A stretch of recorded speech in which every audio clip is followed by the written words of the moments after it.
وَلْتَكُنْ مِنْكُمْ أُمَّةٌ يَدْعُونَ إِلَى الْخَيْرِ وَيَأْمُرُونَ بِالْمَعْرُوفِ وَيَنْهَوْنَ عَنِ الْمُنْكَرِ وَأُولَئِكَ هُمُ الْمُفْلِحُونَ.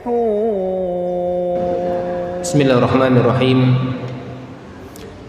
Assalamualaikum warahmatullahi wabarakatuh.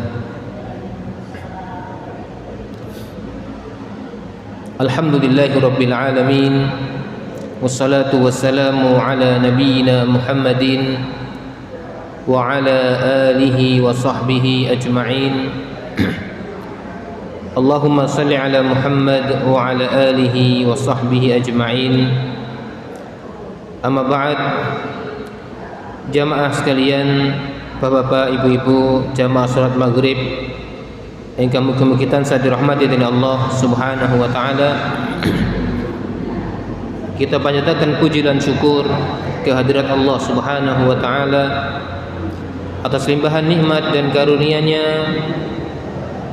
Malam ini kita bisa menjalankan ibadah dumateng Allah Subhanahu wa taala arupi salat maghrib berjamaah, dan alhamdulillah Allah menakdirkan kita, memberikan taufik dan kekuatan kepada kita untuk bisa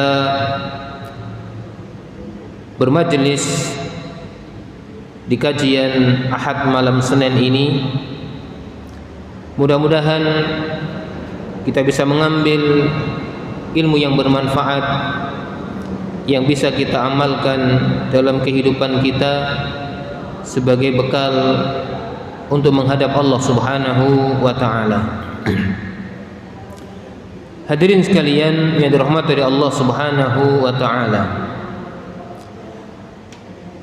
Wonten ing kesempatan menika insyaallah kita badhe membahas menyampaikan sebuah tema, ada apa di bulan Sya'ban. Bulan Sya'ban jamaah sekalian merupakan salah satu bulan ingkang sangat diperhatikan oleh Rasulullah sallallahu alaihi wasallam, sehingga di antara bentuk perhatian beliau, Rasulullah sallallahu alaihi wasallam memperbanyak puasa sunnah di bulan Sya'ban kalau wau. Jamaah sekalian dirahmati Allah Subhanahu wa taala, lan kita sebagai tiang muslim kedah menghafal bulan-bulan dalam Islam, yaitu bulan-bulan dalam tahun Hijriyah. Karena kita sebagai seorang yang beriman, yang beragama Islam, tentu kita wajib memperhatikan bulan-bulan Hijriyah. Karena Allah Subhanahu wa taala ndadosaken bulan-bulan Hijriyah kalau wau sebagai patokan ibadah kita. Allah Subhanahu wa taala mengkaitkan seluruh ibadah yang kita lakukan itu kalian bulan Hijriyah. Bulan puasa dan bulan Ramadan. Mangkin wonten ing bulan Syawal, wonten puasa Syawal. Mangkin haji niku wonten ing bulan Dzulhijjah. Hari raya Idul Fitri, hari raya Idul Adha niku ten bulan Dzulhijjah. Waktunya berkurban, ya. Allah juga menerangkan bulan-bulan haram, yaitu 4 bulan haram. Itu semuanya menggunakan bulan Hijriyah, ya, bulan-bulan saking kalender Hijriyah. Wonten puasa Ayyamul Bid, pertengahan bulan, itu pun berkaitan kalian tanggalan bulan Hijriyah 13, 14, 15 niku wonten tanggal-tanggal pertengahan bulan Hijriyah kita dianjurkan puasa sunnah. Wonten puasa Asyura wonten ing bulan Muharram. Lan kita samangke wonten ing tengah-tengahipun bulan Sya'ban. Sejatinipun tema niki disampaikan wonten ing awal Sya'ban. Tapi insyaallah mboten ketinggalan kita samangke tasih wonten ing tanggal 12 nggih niki mboten lepat malam 13 Sya'ban. Jamaah kaum muslimin rahimani wa rahimakumullah. Napa keutamaan wonten ing bulan Sya'ban menika? Keutamaan wonten ing bulan Sya'ban jamaah sekalian yang dirahmati oleh Allah Subhanahu wa taala niku nggadahi beberapa keutamaan yang luar biasa. Di antaranipun pilih amal ibadah kita dalam setahun niku diangkat wonten ing bulan Sya'ban. Wonten seorang sahabat diriwayatkan oleh seorang sahabat Usama bin Zaid. Usama bin Zaid menika yaitu sahabat mulia ya, putra saking Zaid bin Harithah.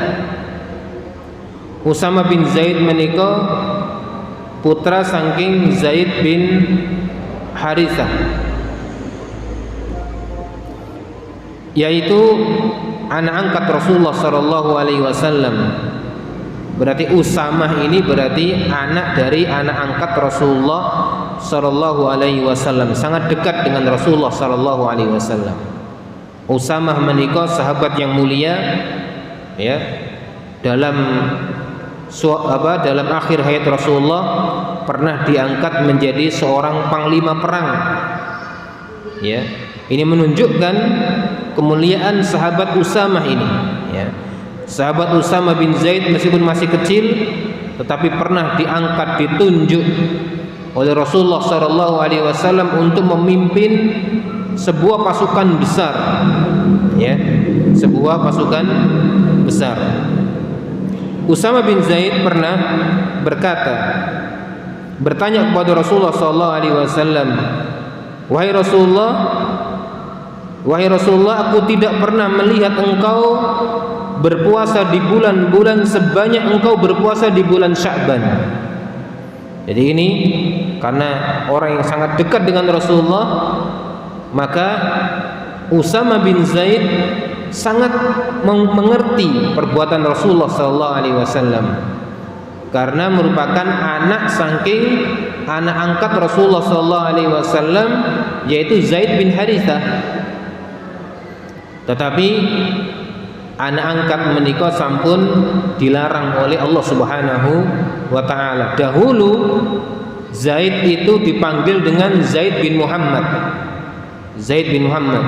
Tetapi ditegur oleh Allah Subhanahu wa taala, dilarang oleh Allah Subhanahu wa taala, sehingga Zaid kembali dipanggil, dinisbatkan kepada bapaknya, yaitu Zaid bin Harithah. Lah, Zaid ini memiliki anak namanya Usama, ya, sangat dekat dengan Rasulullah tentunya. Dia bertanya, wahai Rasulullah, aku tidak pernah melihat engkau berpuasa pada bulan-bulan lainnya sebanyak engkau berpuasa di bulan Sya'ban. Maka Rasulullah SAW menjawab, dzaka syahrun yaghfulun nasu anhu. Wahai Usama, bulan Sya'ban ini merupakan bulan yang manusia itu lengah darinya. Baina Rajabin wa Ramadan. Keranten apa? Keranten bulan Sya'ban menika terletak antara bulan Rajab lan bulan Ramadan. Kathah-kathahipun menungsa menika sangat memperhatikan bulan Rajab kalian bulan Ramadan. Keranten bulan Rajab menika termasuk bulan yang mulia, bulan yang diharamkan oleh Allah Subhanahu wa taala. Sedaya amal ibadah dan bulan Rajab ugi dilipat gandaaken. Nggih poso, nggih salat, nggih sedaya amalan wonten ing bulan Rajab menika dimulyakaken dening Allah Subhanahu wa taala. Berbuat zalim juga terlarang, ya, dilipat gandakan kezaliman yang terjadi di bulan Rajab. Lah antara bulan Rajab lan bulan Ramadan niku wonten setunggal sasi ingkang kathah-kathahipun menungsa menika supi, nggih, lengah mboten perhatian dumateng bulan Sya'ban menika. Rasulullah mengatakan wa huwa syahrun yurfa'u fihi al-a'mal. Rasulullah mengatakan padahal bulan Sya'ban menika adalah bulan yang di dalamnya amalan-amalan ibadah itu diangkat kepada Allah Subhanahu wa taala, ila Rabbil alamin, kepada Tuhannya alam semesta ini. Wa uhibbu an yurfa'a amali wa ana shaim. Dan Rasulullah mengatakan, dan aku senang, awakku senang ketika amalanku diangkat kepada Allah Subhanahu wa taala dan aku dalam keadaan berpuasa. Dan aku dalam keadaan berpuasa. Jadi Rasulullah Shallallahu Alaihi Wasallam menginginkan ketika amalan tahunannya diangkat oleh Allah Subhanahu Wa Taala atau diangkat dilaporkan kepada Allah Subhanahu Wa Taala, itu Rasulullah dalam keadaan puasa. Hadis menika diriwayatkan oleh Imam Ahmad dan Imam An-Nasa'i. Niki keutamaan bulan Sya'ban sepindah, inggih menika bulan di mana amalan-amalan ibadah setahun menika diangkat kepada Allah Subhanahu wa taala. Keutamaan ingkang nomor kalih, bene Rasulullah sallallahu alaihi wasallam memang benar-benar melakukan puasa sunnah. Puasa bulan Sya'ban menika hampir sedaya bulan Sya'ban menika Rasulullah poso. Nggih. Mayoritas saking bulan Sya'ban menika Rasulullah ginakaken kangge poso, sampai estrinipun yaitu Ummul Mukminin ibunda kita Aisyah radhiyallahu anha, beliau mengatakan, nyeritakan perbuatan Rasulullah sallallahu alaihi wasallam, naminipun estrinipun. Ini estri jelas lebih semerat Nabi Muhammad sallallahu alaihi wasallam dibanding tiang-tiang ingkang boten dados estrinipun Nabi Muhammad sallallahu alaihi wasallam. Mangka Aisyah radhiyallahu anha niku nyeritakan dalam sebuah hadis yang diriwayatkan oleh Imam Bukhari Muslim, ya, hadis muttafaqun alaih. Aisyah radhiyallahu anha mengatakan, fama ra'aitu Rasulullah sallallahu alaihi wasallam istakmala siyama syahrin illa fi Ramadan wa ma ra'aituhu aktsara siyaman minhu fi Sya'ban.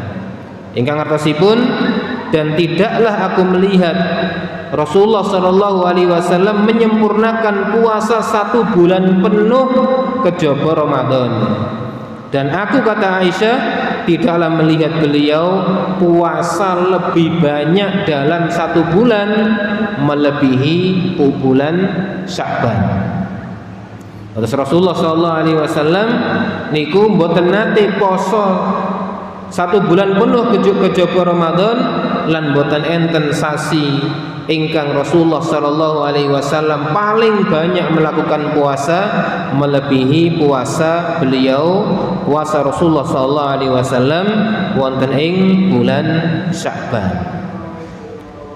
Bahkan di dalam riwayat Imam Muslim, Rasulullah sallallahu alaihi wasallam diceritakan, ya, kana yasumu Sya'bana illa qalila.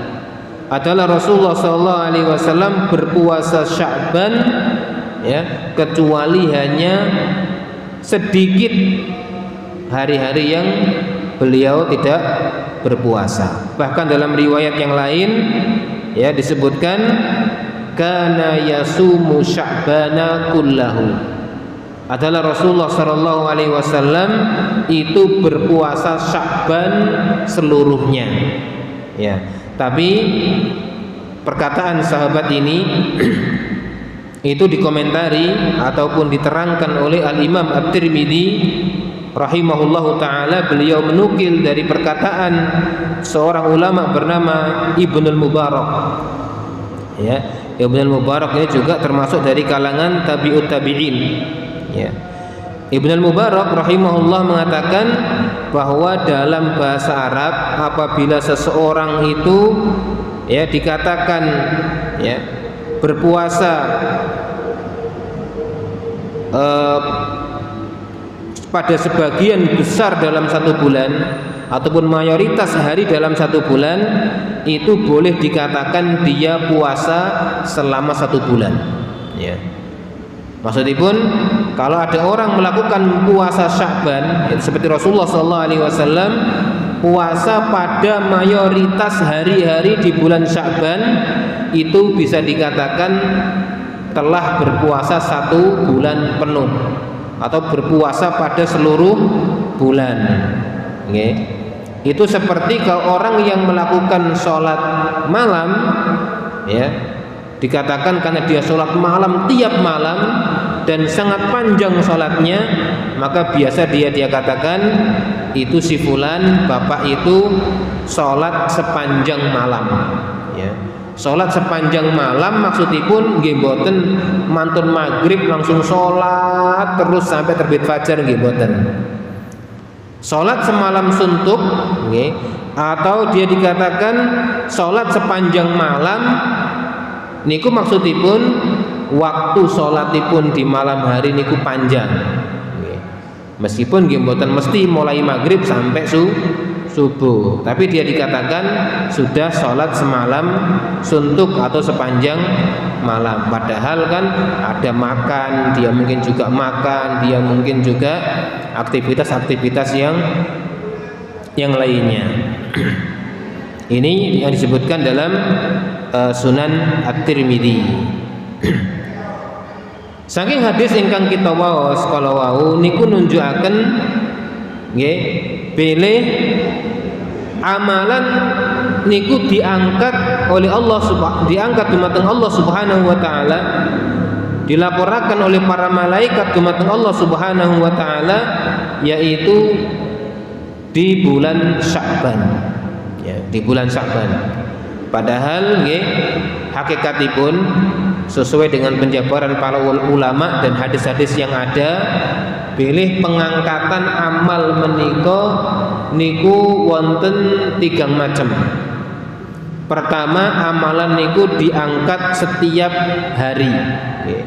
Setiap hari. Terus setiap hari niku wonten malaikat ingkang nglaporaken amalan kita dumateng Allah Subhanahu wa taala. Niki berarti laporan harian. Dalam sebuah hadis disebutkan ya Rasul Allah Subhanahu wa taala dalam hadis qudsi itu bertanya kepada para malaikat pencatat amal, ya, malaikat pencatat amal yang sering kita sebut sifatnya yaitu raqib atid, itu sifatnya, ya, malaikat pencatat amal baik dan malaikat pencatat amal buruk. Ketika mereka menghadap kepada Allah Subhanahu wa taala, maka Allah bertanya, kaifa taraktum ibadi, ya, kaifa taraktum ibadi, wahai para malaikat, ya, wahai utusan-utusanku, ya, bagaimana keadaan hamba-hambaku? Maka para malaikat menjawab, ya Rabbi, ataituhum wa hum yusallun wa taraktuhum wa hum yusallun.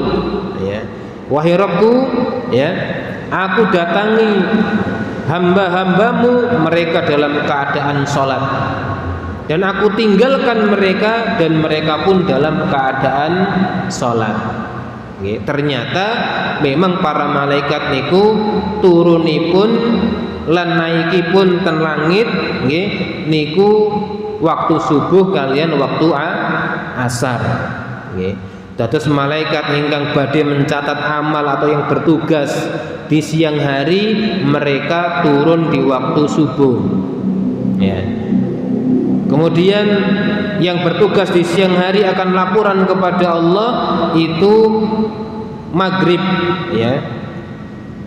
Tapi ketika asar mereka berkumpul, ya.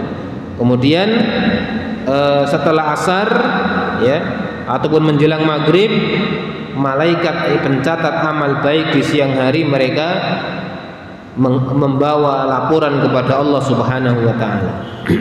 Dan malaikat pencatat amal atau penjaga manusia di malam hari itu turun ketika asar.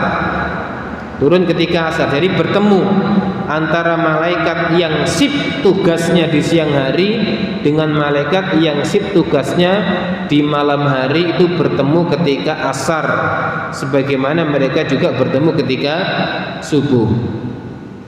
Sehingga ketika Allah bertanya, maka malaikat menjawab, ataituhum wa hum yusallun, ya, aku datang kepada mereka ya Allah, mereka dalam keadaan salat. Dan aku tinggalkan mereka ya Allah, mereka dalam keadaan salat, ya. Maka alangkah bahagianya orang-orang yang senantiasa menjaga salat subuh dan salat asar. Keranten apa? Keranten terakhir awal lan akhir saking catatanipun, yaitu dalam keadaan menjalankan kewajiban dua salat yang sangat mulia kalau jamaah sekalian yang dirahmati oleh Allah Subhanahu wa taala. Kemudian amalan diangkat secara atau di waktu mingguan setiap pekan, yaitu pada hari Senin dan hari Kamis, okay. Hari Senin dan hari Kamis. Kemudian amalan juga diangkat kepada Allah Subhanahu wa taala yang bersifat tahunan. Inilah yang terjadi di bulan Sya'ban. Maka dianjurkan Senin Kamis kita juga berpuasa. Kemudian dianjurkan wonten ing bulan Sya'ban kita memperbanyak puasa. Keranten Rasulullah sallallahu alaihi wasallam ugi senang ketika amalanipun diangkat, dilaporkan kepada Allah Subhanahu wa taala dalam hadis yang kita sebutkan kalau wau, yaitu Rasulullah dalam keadaan puasa, ya. Jamaah yang dirahmati oleh Allah Subhanahu wa taala, ya.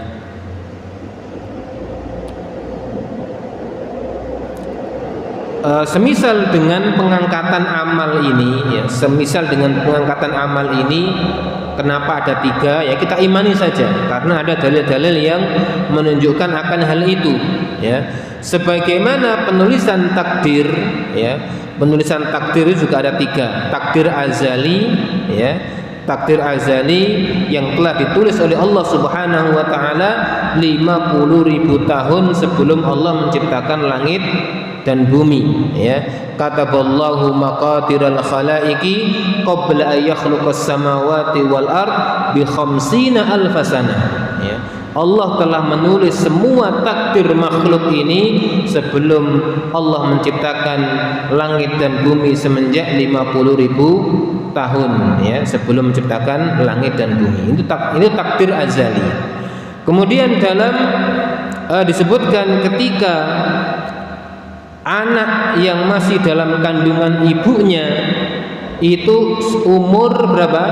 Umur 4 bulan, maka diutus para malaikat untuk mencatat apanya? Mencatat ajalnya, mencatat rizkinya, ya, mencatat apakah dia bahagia ataupun sengsara dan seterusnya, ya. Dari perkara-perkara yang diperintahkan oleh Allah untuk mencatat itu menunjukkan takdir dicatat setiap orang, ya, seumur hidup sekali di awal penciptaannya, ya, ketika di perut ibunya. Kemudian pencatatan takdir yang ketiga yaitu ketika apa? Ketika bulan Ramadan, ketika malam Lailatul Qadar, ya, di 10 terakhir itu juga di sana dikatakan oleh Allah Subhanahu wa taala fiha yufraku kullu amrin hakim, ya. Di dalamnya, ya, diperinci seluruh perkara yang akan terjadi, ya, dengan kebijaksanaan Allah Subhanahu wa taala, dengan perkara yang sangat bijaksana. Artinya takdir Allah Subhanahu wa taala juga ditulis yang bersifat tahunan, ya. Jamaah sekalian yang dirahmati Allah Subhanahu wa taala, maka sekali lagi kita sangat dianjurkan untuk menjalankan puasa sunnah, ya, di bulan Sya'ban menika kados napa ingkang sampun disebutaken wonten ing poin-poin ingkang kala wau. Dan jamaah sekalian yang dirahmati Allah Subhanahu wa taala, hukum berpuasa apabila sudah pertengahan Sya'ban. Nah, niki wonten pembahasan, nggih. Keranten napa? Wonten sebuah hadis Rasulullah sallallahu alaihi wasallam bersabda, "Idan tasafa Sya'ban fala tasumu." Apabila bulan Sya'ban sudah sampai pertengahan, maka janganlah kalian berpuasa. Ini hadis, ya.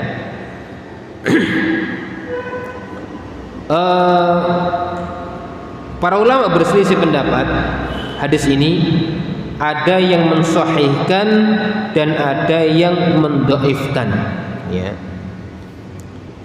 Adapun ulama-ulama yang mensahihkan hadis ini diantaranya adalah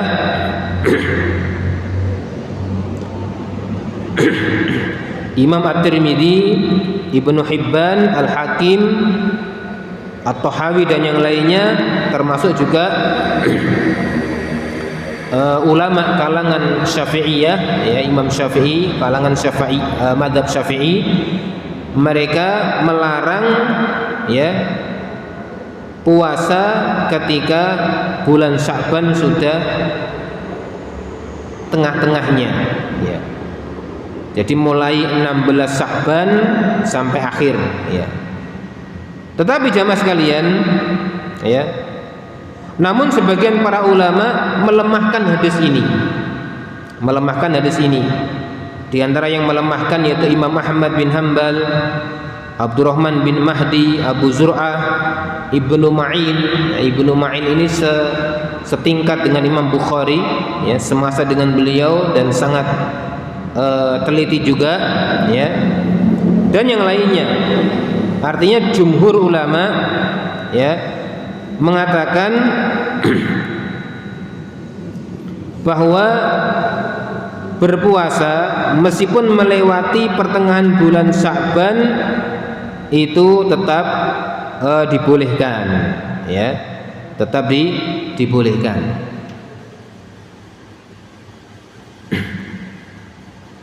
Seandainya hadis ini sahih, maka yang dimaksud larangannya adalah bagi seseorang yang baru mulai puasa Sya'ban setelah Sya'ban sudah separuhnya, enggak pernah puasa, ya. Kemudian kalau sahih, ya, kalau seandainya hadis ini sahih, maka yang dimaksud adalah larangan berpuasa ketika sudah tanggal 15 Sya'ban, ya.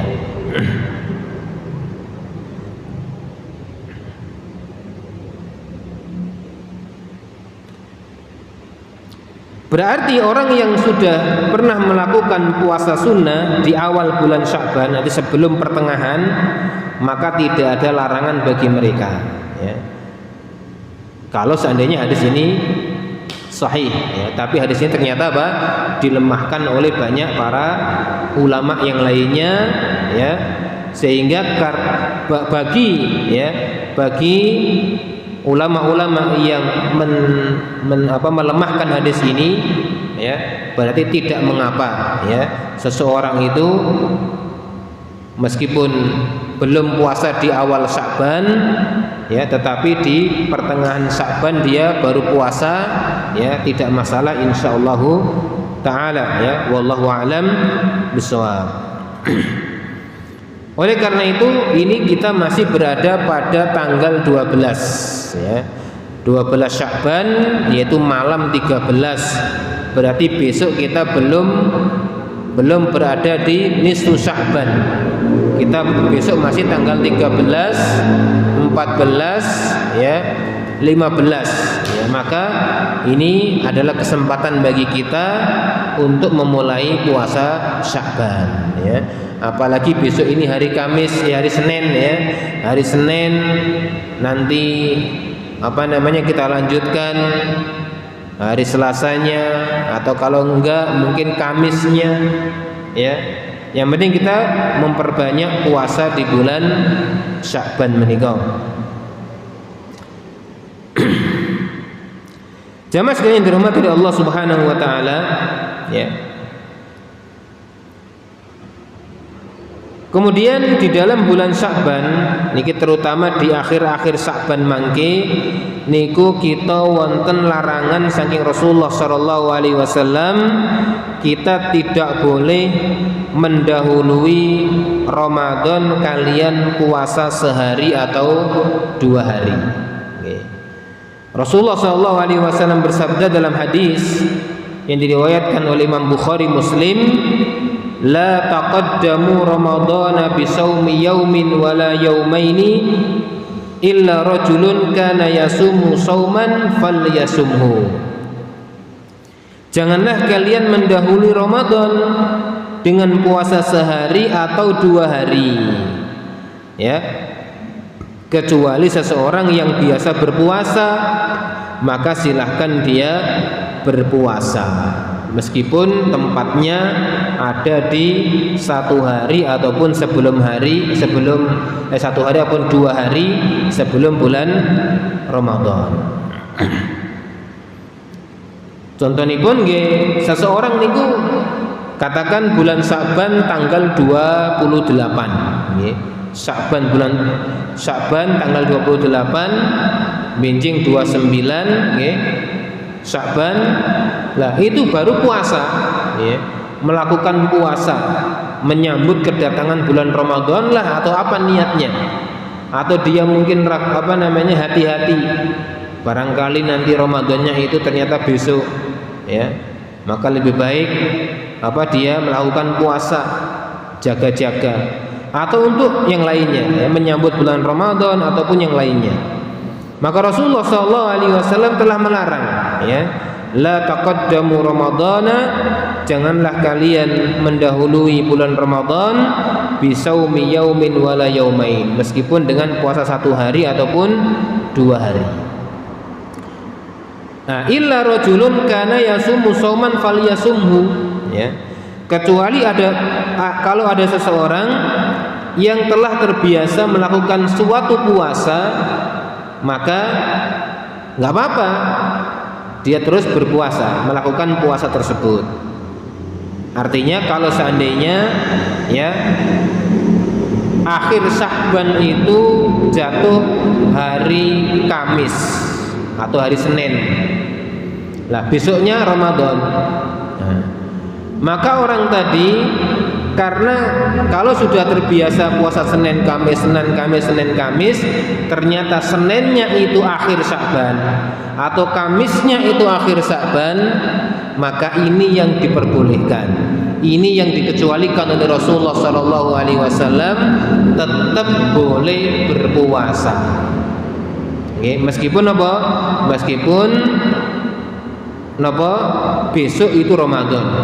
Ya, jadi Rasulullah itu melarang orang yang memang sengaja menyambut Ramadan dengan puasa 1 hari ataupun 2 hari. Adapun illa rajulun kana yasumu sauman, kecuali bilih wonten seseorang ingkang sampun biasa poso. Nggih, entah niku poso Senin Kamis utawi poso Daud utawi poso lintunipun ingkang pun terbiasa nggih, monggo tiyang kala wau angsal nggih, angsal tetep poso meskipun binjing niku Ramadan nggih. Meskipun benjing niku Ramadan. Hadis menika diriwayataken oleh Imam Bukhari lan Imam Muslim. Jamaah sekalian dirahmati Allah Subhanahu wa taala.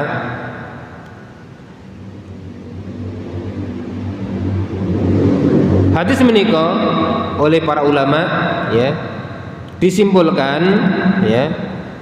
Yang pertama bahwa larangan mendahului Ramadan dengan puasa sehari ataupun 2 hari niki larangan bersifat haram nggih menurut mayoritas para ulama.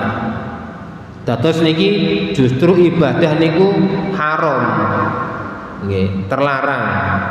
Nggih memang wonten sebagian waktu-waktu kita dilarang malahan kados ketika matahari terbit kita dilarang sholat, matahari di tengah-tengah pas kita dilarang sholat, matahari mau tenggelam kita dilarang sholat.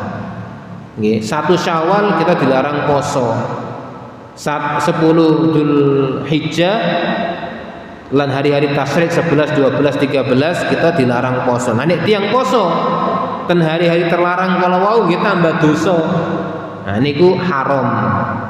Berarti poso sing dilarang oleh Rasulullah sallallahu alaihi wasallam niki hukumnya haram. Nggih, sengaja nyambut Ramadan poso 1 hari ataupun 2 hari sebelum Ramadan niki hukumipun haram. Nggih. Mboten angsal.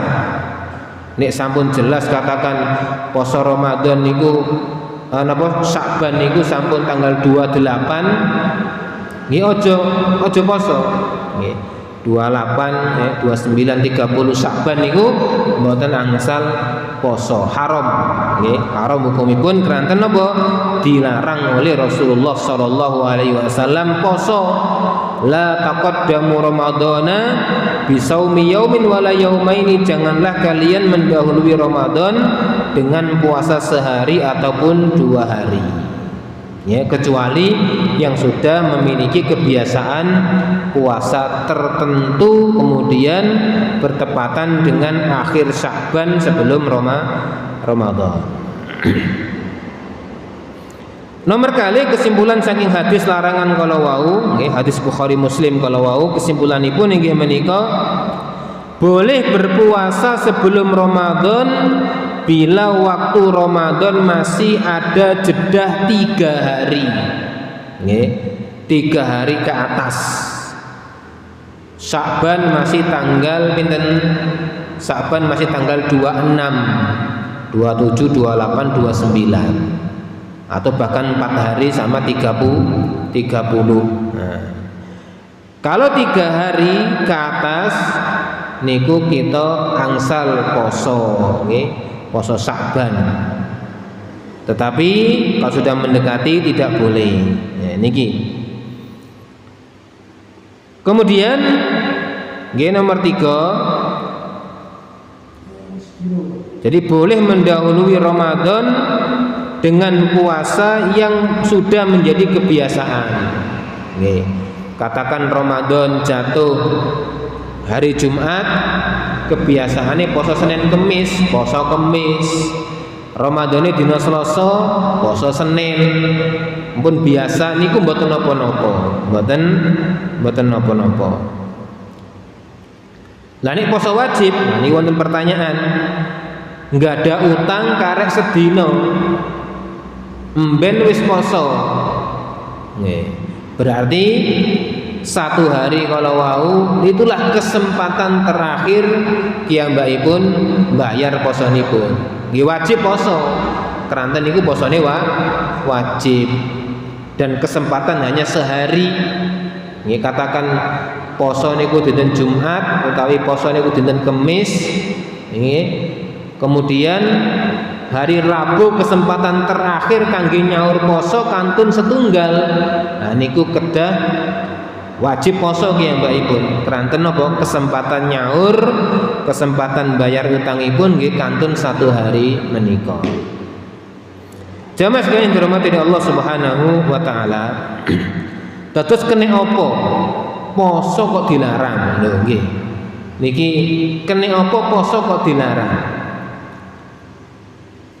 Ibnu Rajab Al-Hambali rahimahullah ta'ala, beliau mengatakan alasan atau menyebutkan alasan-alasan kenapa puasa mendahului Ramadan 1 hari ataupun 2 hari kalau wau dilarang oleh Rasulullah sallallahu alaihi wasallam.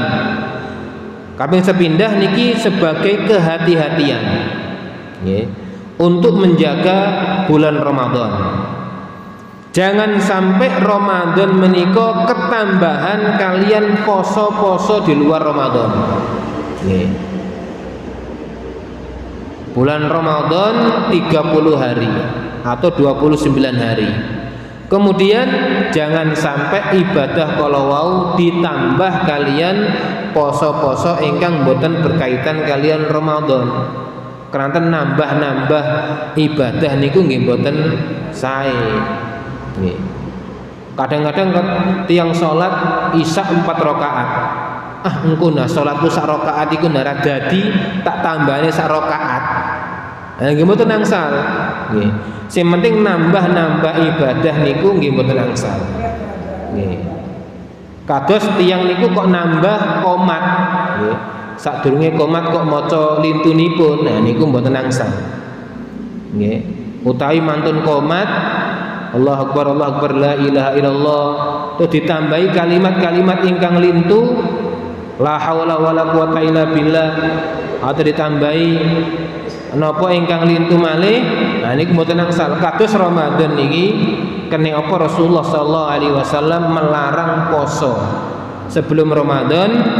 Kata Al-Imam Ibnu Rajab ini adalah untuk penjagaan bulan Ramadan agar tidak ketambahan dengan amalan-amalan yang lain. Maka azan, iqamat juga tidak boleh ditambah-tambahi. Kemudian untuk membedakan antara puasa wajib dan puasa sunnah, membedakan puasa wajib dan puasa sunnah. Kemudian yang ketiga adalah agar ada jarak jeda pemisah antara yang wajib dan yang sunnah. Kados kita nonton sholat wajib kan pindah tempat, kemudian sholat sunnah. Kemudian terakhir jamaah kaum muslimin rahimani wa rahimakumullah, tentang puasa nisfu Sya'ban utawi sholat malam nisfu Sya'ban niku niku hadisipun lemah sekali atau bahkan palsu, sehingga mboten perlu kita ngamal-ngamalaken mengkhususkan mboten poso kejaba 15 Sya'ban, mboten salat malam kejaba nisfu Sya'ban. Dados amalan khusus wonten nisfu Sya'ban niku mboten enten. Mboten enten. Niku wonten rumiyin zaman tabi'in, niku wonten beberapa orang melakukan itu, kemudian diingkari oleh para ulama. Diingkari oleh para ulama di zaman tabi'in. Terus tiyang ingkang damel-damel niku kadang-kadang pun wonten zaman riyin, tapi langsung diingkari oleh para ulama sehingga saged berhenti. Mongko kita nggih ngoten ugi nggih kedah kita niku cukup jalanaken napa ingkang sampun dicontohaken dening Rasulullah sallallahu alaihi wasallam, lan boten sedaya hadis niku banjur kita amalaken. Kadang-kadang ya hadise lemah sekali, dhaif jiddan, bahkan maudhu utawi palsu. Maka jamaah sekalian yang dirahmati Allah Subhanahu wa taala, sekedhik napa ingkang saged kita pelajari mugi-mugi dadosaken amal soleh kangge kita lan diterami oleh Allah Subhanahu wa taala. Subhanakallahumma wa bihamdika asyhadu an la ilaha illa anta astaghfiruka wa atubu ilaik. Wassalamualaikum warahmatullahi wabarakatuh.